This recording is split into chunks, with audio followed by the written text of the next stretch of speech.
Halo anak-anakku kelas 3. Apa kabarnya nak? Semoga tetap dalam keadaan sehat.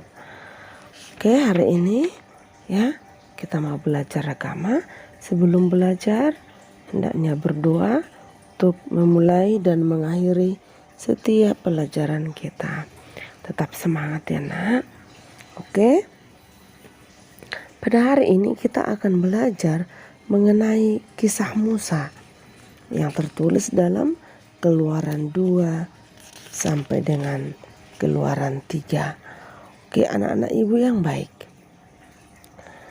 Untuk memulai pelajaran ini, ibu akan menceritakan sebuah kisah tentang burung puyuh. Alkisah, ada seekor burung puyuh yang baru menetas. Ia masih kecil dan lemah. Ia mendapat kekuatan dari dewa berupa kata-kata yang penuh kekuatan. Burung kecil itu hidup bersama dengan hewan-hewan lain di hutan. Sekali peristiwa, pada musim kemarau panjang, hutan terbakar. Semua binatang berlari menyelamatkan diri, kecuali si burung puyuh kecil. Burung kecil itu berbicara kepada api dengan kata-kata yang suci, penuh dengan kewibawaan dan kebenaran. Sungguh ajaib, api itu kemudian padam, semua binatang selamat dari kebakaran. Oke anak-anakku yang baik, dengan kata-katanya burung puyuh memadamkan api yang membakar hutan.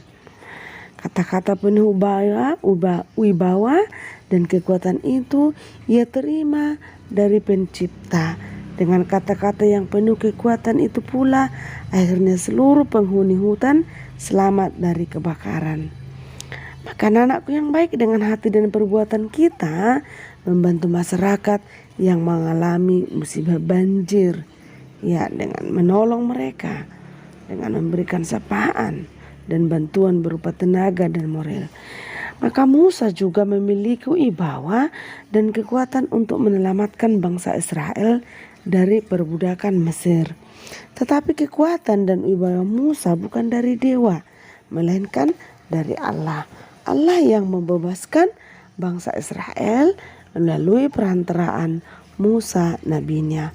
Oke anak-anakku yang baik, boleh nanti ya anak-anakku membaca kisah Musa Keluaran 2 sampai dengan 3 di halaman 41 sampai dengan 44. Oke. Allah membebaskan bangsa Israel dari perbudakan bangsa Mesir. Hal itu menunjukkan bahwa Allah mendengar permohonan bangsa yang dikasihinya. Ia mengutus Musa untuk membebaskan bangsa pilihannya itu. Iya. Musa artinya diambil dari air. Maka dalam cerita Musa bahwa putri Firaun mengangkat Musa menjadi anaknya dan dibesarkan dan akhirnya menjadi alat Tuhan untuk membebaskan bangsa Israel. Dalam perjalanan pun Allah senantiasa menyertai mereka. Ada hal yang paling menarik dari kisah Musa itu, yaitu satu, ketika mereka menyeberangi Laut Tiberau, ya. 2, Musa mengangkat tongkat yang diberikan Allah kepadanya hingga laut itu terbelah 2 dan bangsa Israel bisa berjalan dari tengah laut itu. Kemanapun itu ya, adalah karena kekuatan Tuhan. Sesampainya mereka ke seberang laut, Musa kembali mengangkat tongkatnya ke atas laut itu.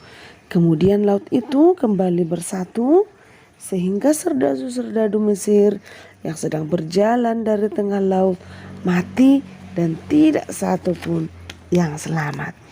Allah Maha Kuasa dan Maha Perkasa. Ya anak-anakku, Ia telah membebaskan bangsa Israel dari perbudakan Mesir melalui tongkat Musa.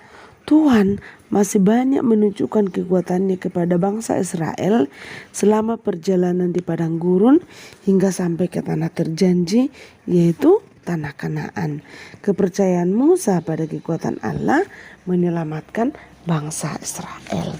Maka anak-anakku yang baik, dari pelajaran hari ini kita mampu melihat bagaimana Allah menyelamatkan umatnya melalui Musa.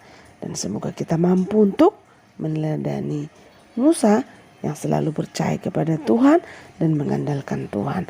Maka sebagai pertanyaan yang pertama, apa arti kata Musa?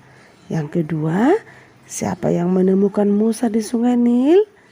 Yang ketiga, bagaimana akhirnya bangsa Israel bisa keluar dari Mesir? Selamat mengerjakan dan selamat belajar anak-anakku. Salam dari Ibu.